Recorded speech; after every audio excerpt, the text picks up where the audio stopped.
Hello friends, the garden of GS में आपका स्वागत है। और केजीएस की बीपीएससी की टेस्ट सीरीज हम सॉल्व कर रहे थे वर्ल्ड ज्योग्राफी की टेस्ट नंबर 2, और ये उस टेस्ट नंबर 2 का पार्ट 5 है जिसमें 131 क्वेश्चन नंबर से हम स्टार्ट करेंगे। तो क्वेश्चन है, निम्नलिखित देशों पर विचार करें।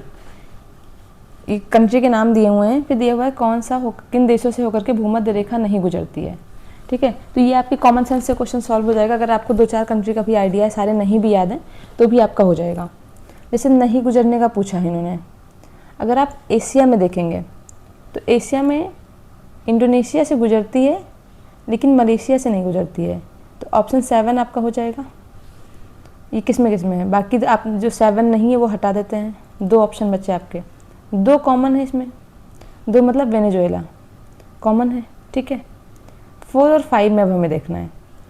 4 है रवांडा और 5 है केन्या।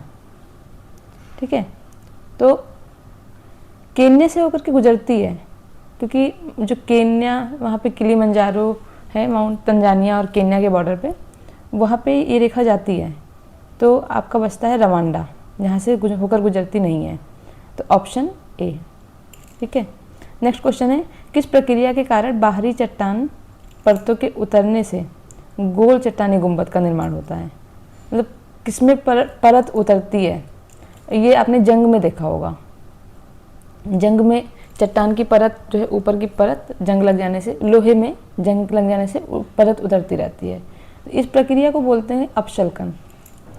रासायनिक अपक्षय जो होता है उसमें टूट फूट जाती हैं। अपशल्कन में एक परत दर परत निकलती है। हिमनद अपर्दन, वो आप जो हिमानी से, बर्फ से जो अपर्दन होता है। और नदी क्रिया में बहुत सारी क्रिया आ जाती हैं। नेक्स्ट क्वेश्चन है, एक जहाज जब अंतर्राष्ट्रीय तिथि रेखा को पश्चिम से पूर्व पार करता है, अंतर्राष्ट्रीय तिथि रेखा ये है 0 डिग्री। ठीक है, पश्चिम से पूर्व पार करता है तो वह ठीक 1 कैलेंडर दिन प्राप्त करता है। हाँ ठीक है, अगर जितना हम पश्चिम की तरफ जाते हैं उतना दिन कम घटता जाता है, और जितना पूरब की तरफ जाते हैं उतना टाइम ऐड होता जाता है। तो अंतर्राष्ट्रीय तिथि रेखा जो है वो पूरे 1 दिन को कवर कर देती है। मतलब इधर 12 घंटे का अंतर आ गया, 180 डिग्री, 180 डिग्री मतलब 12 घंटे का, और इधर 180 डिग्री मतलब 12 घंटे का अंतर आ गया। तो जब इसको क्रॉस करते हैं तो पूरे 1 दिन का मतलब 24 घंटे का अंतर आ जाता है। अगर पश्चिम से पूरब की तरफ आते हैं तो 1 दिन प्लस हो जाता है, और पश्चिम से पूरब से पश्चिम की तरफ आते हैं तो 1 दिन माइनस हो जाता है। तो ये स्टेटमेंट ठीक है। नेक्स्ट स्टेटमेंट है, अंतर्राष्ट्रीय तिथि रेखा 180 डिग्री मध्याह्न रेखा से इसलिए विचलित होती है ताकि सन्निहित द्वीपीय राष्ट्रों में एक ही तिथि बनी रहे। हाँ, ये कई जगहों पे ये ऐसे ऐसे मुड़ती है, ऐसे ऐसे मुड़ती है, ऐसे ऐसे ऐसे। ये इसलिए मुड़ती है ताकि जो बहुत सारे कंट्री के अपने द्वीप हैं वो द्वीप उसी टाइम जोन में आ जाएं, अदरवाइज इनके लिए अलग से टाइम कैलकुलेशन की ज़रूरत पड़ेगी।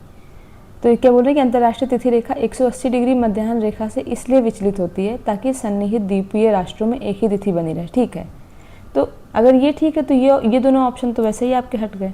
बाकी इन दोनों में दोनों सही हैं। अब व्याख्या है कि नहीं है, तो पूरब से पश्चिम आने पे 1 कैलेंडर दिन प्राप्त होता है। ठीक है, इसका कारण क्या है कि ये विचलित हो जाती है, नहीं, तो व्याख्या नहीं कर रहा ये। ठीक है, दोनों के अपने अलग अलग रीज़न हैं, तो इस वजह से ये दोनों एक दूसरे की व्याख्या नहीं कर रहे हैं। तो इसका ऑप्शन हो जाएगा बी, 133 का बी। नेक्स्ट क्वेश्चन है, एक नदियाँ दी हुई हैं और उनके शहर दिए हुए हैं। लंदन आपने बचपन में पढ़ा होगा, टेम्स नदी है, थेम्स जिसको बोलते हैं। पेरिस की सीन नदी है। काहिरा मिस्र की राजधानी है और यह है नील। New York Hudson. तो इस तरह से इसका आंसर हो जाएगा ए, लंदन A4। ठीक है, और B2, तो इसी से आपका क्लियर हो जाएगा। नेक्स्ट क्वेश्चन है, किर्च, या इसको केरिच भी बोलते हैं। किर्च जलरमरूमध्य वैश्विक भू राजनीति में उच्च रणनीतिक महत्व रखता है। ठीक है, अगर किसी भी स्टेटमेंट के बारे में बोल दिया उच्च महत्व रखता है तो आप उसको डिनाई थोड़ी ना कर देंगे कि नहीं रखता है। यह काला सागर और भूमध्य सागर के बीच एक महत्वपूर्ण समुद्री संपर्क बनाता है। ये ठीक है क्या? नहीं, ये है काला सागर, फिर यहाँ पे किर्च जल संधि है, फिर ये है एजोव सागर, और इधर है मरमरा, यहाँ पे एजियन और फिर यहाँ पे भूमध्य सागर है। तो ये भूमध्य सागर और काला सागर के बीच में नहीं है, ठीक है, ये यहाँ पड़ जाती है। तो ये स्टेटमेंट गलत हो गया। अगर ये आता कि एजोव सी और मरमरा सी के बीच में एजोव सी भूमध्य सागर तो ठीक था। तो ये स्टेटमेंट गलत हो गया, और जैसे ये गलत हुआ तो आपका ऑप्शन सी हो जाएगा। नेक्स्ट क्वेश्चन है, महाद्वीप बताने हैं और उनकी उच्चतम श्रेणियाँ मैच करना है। दक्षिण अमेरिका की है अकांकागुआ, अफ्रीका की किलिमंजारो, वही जो तंजानिया और केन्या के बॉर्डर पे है 0 डिग्री पर, और ये 0 डिग्री पर होने के बावजूद भी यहाँ पर बर्फ़ जमी हुई है। कारण क्या है इसका कि यहाँ पर इसकी ऊंचाई इतनी ज़्यादा है कि बर्फ़ जमी है, और जैसे जैसे हम ऊंचाई पर जाते हैं उसका तापमान घटता जाता है। यूरोप है माउंट एल्ब्रूस, और उत्तर अमेरिका माउंट डेनाली। तो A3B1 A3B1, तो ऑप्शन हो जाएगा 136 का बी। नेक्स्ट क्वेश्चन है, उष्णकटिबंधीय चक्रवात के संबंध में कौन सा कथन गलत है। ये 27 डिग्री से अधिक तापमान वाले गर्म समुद्री जल के ऊपर उत्पन्न होते हैं, ये ठीक है। इसके निर्माण के लिए कोरियोलिस बल आवश्यक है, बिल्कुल आवश्यक है, क्योंकि तभी यही कारण है कि 0 डिग्री या भूमध्य रेखा के आसपास कोरियोलिस बल 0 होता है, इसलिए वहाँ पर उष्णकटिबंधीय चक्रवात उत्पन्न नहीं होते हैं, ठीक है। समुद्र की सतह के उच्च तापमान के कारण ये भूमध्य रेखा के पास नहीं बनते, नहीं, अभी मैंने बताया भूमध्य रेखा के पास इसलिए नहीं बनते क्योंकि वहाँ पे कोरियोलिस बल नहीं होता है। उच्च तापमान तो इनको चाहिए ही, लेकिन कोरियोलिस बल नहीं होता है। तो ये स्टेटमेंट गलत हो जाएगा, और गलत पूछा है तो आपका यही आंसर हो गया। नेक्स्ट क्वेश्चन है, भूमि से संपर्क के बाद आर्द्रता की आपूर्ति समाप्त होने के कारण ये कमज़ोर हो जाते हैं। हाँ, यही कारण है कि ये केवल समुद्री क्षेत्रों में आते हैं, जैसे स्थल के पास पहुँचते हैं इनकी आर्द्रता खत्म हो जाती है और ये समाप्त हो जाते हैं वहीं पे चक्रवात। नेक्स्ट है, प्रमुख मरुस्थलों और उनकी भौगोलिक स्थितियों के संबंध में निम्नलिखित कथन पर विचार करें। आटाकामा मरुस्थल मुख्य रूप से चिली के पश्चिमी तट पर स्थित एक अत्यधिक शुष्क मरुस्थल है, ठीक है। ये है गलत हो गया, पेरिस नहीं बोलना था। ये है दक्षिण अमेरिका, ठीक है, और यहीं पे आटाकामा मरुस्थल यहीं पर है, ये चिली है और यहीं पे आटाकामा मरुस्थल है। तो ये क्या हो गया, आटाकामा मरुस्थल चिली के पश्चिमी तट पर स्थित एक शुष्क मरुस्थल है, ये स्टेटमेंट सही है। नेक्स्ट क्वेश्चन है, कालाहारी मरुस्थल एक विशाल रेतीला सवाना है जो पूरी तरह से दक्षिण अफ्रीका की सीमाओं पर है। नहीं, ये दक्षिण अफ्रीका के अलावा ये बोत्सवाना में भी है और उसके और आसपास के कंट्रीज में भी है, ठीक है। तो ये स्टेटमेंट गलत हो गया। नेक्स्ट है, ग्रेट विक्टोरिया मरुस्थल ऑस्ट्रेलिया का सबसे बड़ा मरुस्थल है जो विस्तृत रेत के टीलों द्वारा पहचाना जाता है, ठीक है। ग्रेट विक्टोरिया ऑस्ट्रेलिया का सबसे बड़ा मरुस्थल है। नेक्स्ट है, गोबी मरुस्थल उत्तरी चीन और दक्षिणी मंगोलिया के कुछ हिस्सों को कवर करने वाला एक प्रमुख ठंडा मरुस्थल है। हाँ, गोबी ये ऐसे मंगोलिया है और ये चाइना है और यहीं पर गोबी मरुस्थल है और ये ठंडा मरुस्थल है। तो ये उत्तरी चीन और दक्षिणी मंगोलिया और ये ठंडा मरुस्थल। तो 1, 3 और 4 मतलब ऑप्शन सी हो जाएगा। नेक्स्ट क्वेश्चन है, बढ़ती महिला साक्षरता का संबंध निम्न प्रजनन स्तर से है। महिला साक्षरता बढ़ रही है तो इसका संबंध निम्न प्रजनन स्तर से, हाँ ठीक है, इसमें कोई डिनाई नहीं कर सकते आप इसको। नेक्स्ट है, भारत के विभिन्न राज्यों में शिशु मृत्यु दर भिन्न भिन्न है, ये भी ठीक है कि शिशु मृत्यु दर भिन्न है। तो ये दोनों स्टेटमेंट तो आपके वैसे ही हट गए, बाकी बचे 2 ऑप्शन के दोनों सही हैं, व्याख्या कर रहा है नहीं कर रहा है। तो निम्न प्रजनन दर महिला साक्षरता के कारण शिशु मृत्यु दर भिन्न भिन्न है, तो विभिन्न राज्यों में शिशु मृत्यु दर का बढ़ती महिला साक्षरता से संबंध नहीं है। महिला साक्षरता से शिशु मृत्यु दर का संबंध डायरेक्टली हो भी सकता है, नहीं भी, हेल्थ इशू वो हेल्थ की वजह से होता है, लेकिन विभिन्न राज्यों में शिशु मृत्यु दर भिन्न भिन्न है, इसका नहीं संबंध है, ठीक है। तो स्टेटमेंट बी। नेक्स्ट क्वेश्चन है, दी गई झीलों की विशेषताओं के संबंध में विचार करना है। सबसे पहले आपको देखना है इसमें पूछा है गलत, कौन सा गलत है। रूस की एक भ्रंश घाटी में स्थित बैकाल झील को दुनिया की सबसे गहरी और सबसे पुरानी मीठे पानी की झील की मान्यता प्राप्त है, ठीक है। बैकाल झील सबसे गहरी है और सबसे पुरानी है।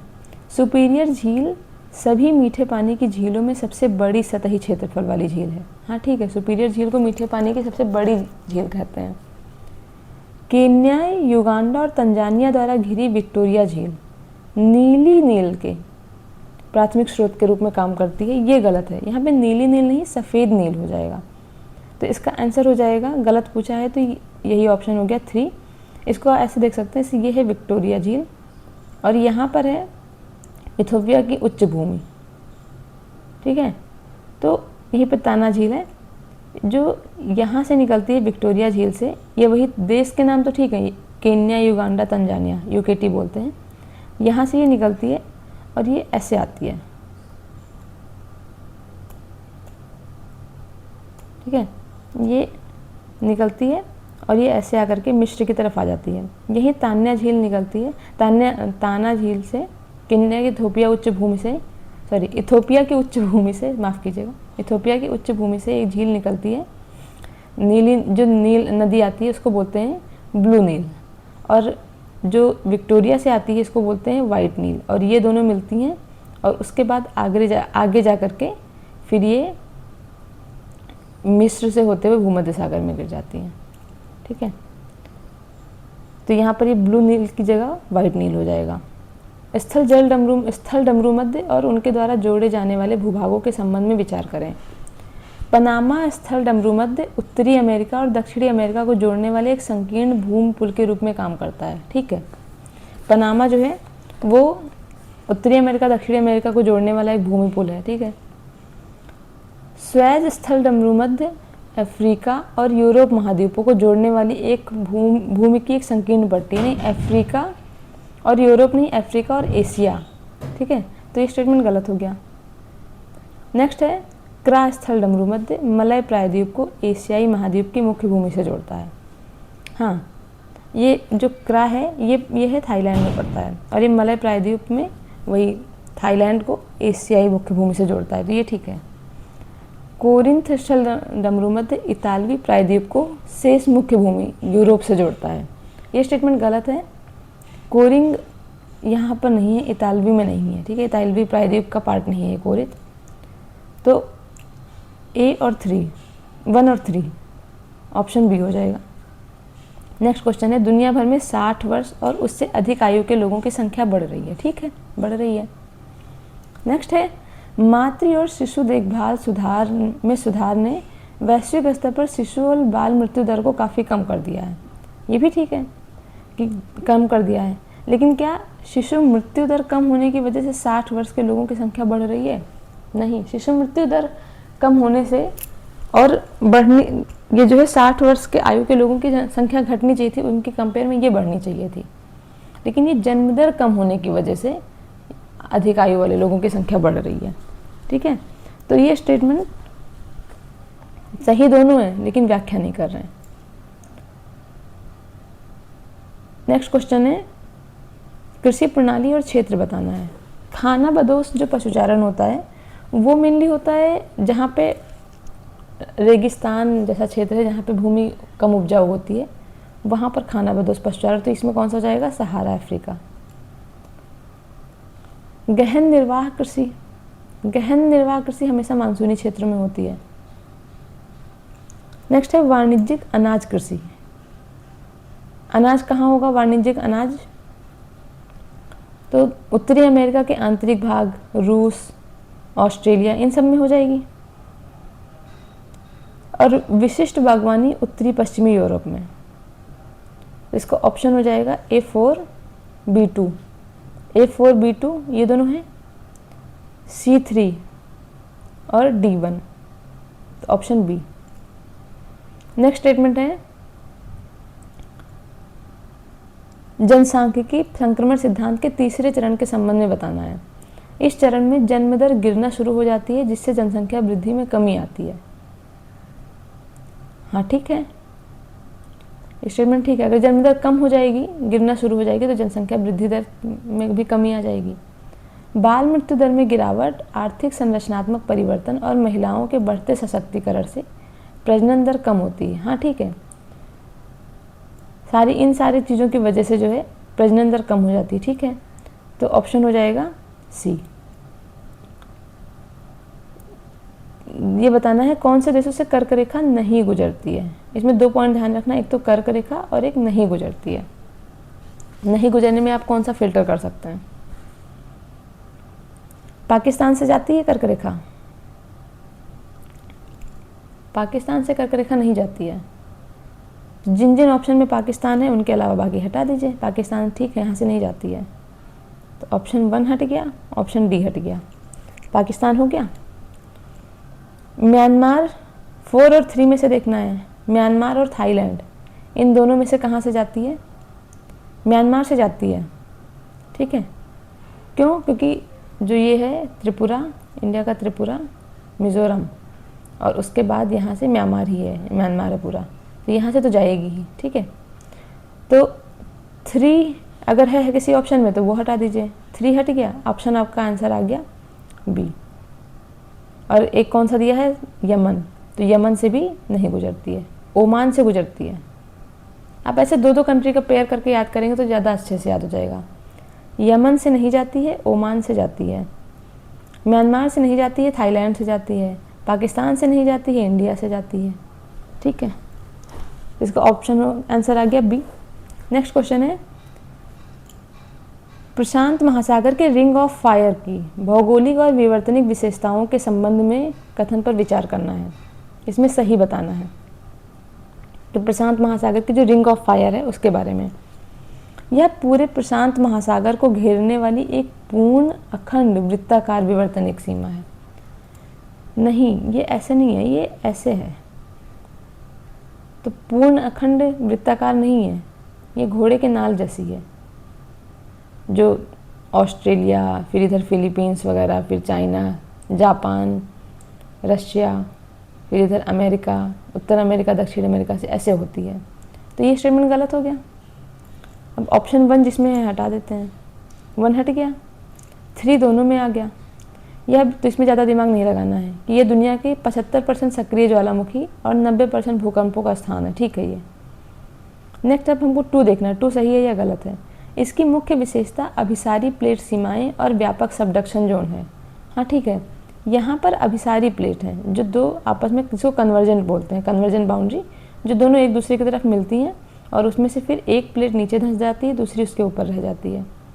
और ये महाद्वीप और महासागर के केस में महासागर वाली प्लेट जो है वो ज़्यादा भारी होती है, वो नीचे धंस जाती है, जिसका घनत्व ज़्यादा होता है, और महाद्वीप वाली प्लेट ऊपर रह जाती है, ठीक है। तो ये अभिसारी है। और वही जब अटलांटिक महासागर में आते हैं, जहाँ पे कटक बने हैं, वहाँ पे डाइवर्जेंट बाउंड्री होती है, जहाँ पे 2 प्लेटें एक दूसरे से दूर जा रही होती हैं। तो ये ऑप्शन हो जाएगा आपका बी। नेक्स्ट क्वेश्चन है, चट्टान और उनके भूवैज्ञानिक वर्गीकरण बताना है। सुमेलित है पूछा है। बेसाल्ट क्या है? बाहर है चट्टान बेसाल्ट, हाँ। और ये कैसे चट्टान है? आग्नेय, जो ज्वालामुखी वगैरह से निकलती है, जैसे दक्कन पठार है भारत का, वो बेसाल्टिक लावा से बना है, तो वो आग्नेय चट्टान हो गई क्योंकि ज्वालामुखी से निकली है, और बाहर है इसलिए बहिर्भेदी हो गई। तो बेसाल्ट बहिर्भेदी आग्नेय चट्टान है, ठीक है।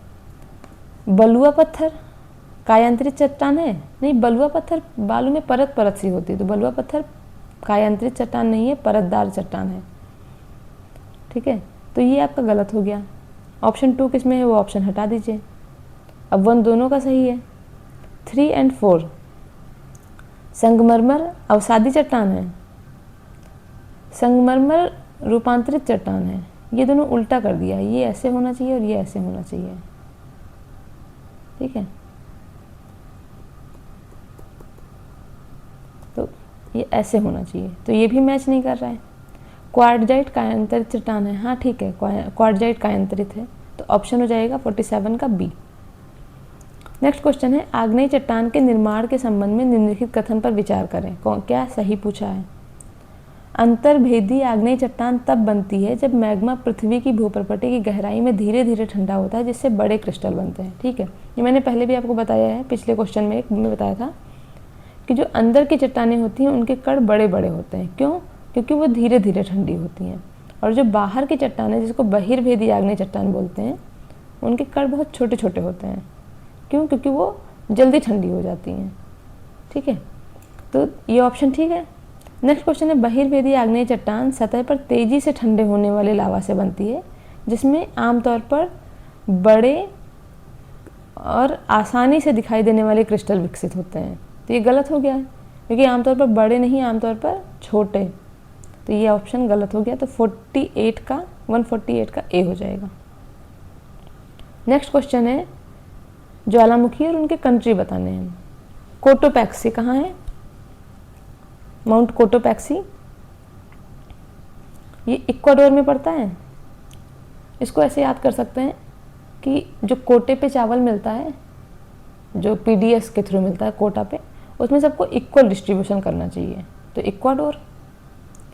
नेक्स्ट है माउंट एटना, ये है इटली में। इसको कैसे याद करेंगे? इतना इडली मत खाओ, ठीक है। फिर फूजी जापान का नाम से ही थोड़ा सा क्लियर है। माउंट किलिमंजारो, कील चुभोकर ज़्यादा तंग मत करो, ठीक है। इसका आंसर हो जाएगा A4B3 option C. Next question है, पृथ्वी की आंतरिक परतों की रासायनिक संरचना के संबंध में विचार करें। सियाल परत जो सिलिका और एल्युमिनियम से समृद्ध है, महासागरीय भूपर्पटी के नीचे सतत मेंटल परत बनाती है। सियाल परत सिलिका और एल्युमिनियम से बनी है और ये महासागरीय नहीं है, ये महाद्वीपीय भूपर्पटी के नीचे। और इन्होंने क्या पूछा है? गलत। तो ये स्टेटमेंट गलत है, ठीक। सीमा परत सियाल परत की तुलना में काफ़ी कम सघन है, नहीं, ये भी उल्टा है। जो सीमा परत है वो ज़्यादा सघन है, महासागर की जो प्लेटें हैं वो ज़्यादा सघन है, जिससे ये महाद्वीपीय भागों की सबसे ऊपरी सतह बनाती है। ये भी गलत है, ये दोनों उल्टा कर दिया है स्टेटमेंट। ये महासागरीय भागों की परत बनाती है, तो ये भी गलत है। नेक्स्ट है, नीफे परत पृथ्वी के कठोर कोर का निर्माण करती है और ग्रह के चुंबकीय क्षेत्र के लिए उत्तरदायी है, ठीक है। ये नीफे परत जो होती है वो क्रस्ट, मेंटल और कोर में नीफे पाई जाती है, और चुंबकीय क्षेत्र जिससे अरोरा बोरियोलिस और अरोरा ऑस्ट्रेलिस की घटना होती है वो इसी से संबंधित है। तो ये सही है, और गलत पूछा है तो 1 और 2 बी ऑप्शन। तो इस तरह से हमारा जो वर्ल्ड ज्योग्राफी का टेस्ट 2 था वो कंप्लीट हो गया है, और नेक्स्ट वीडियो में टेस्ट 3 को शुरू करेंगे। तो आज के लिए इतना ही। Thank you so much.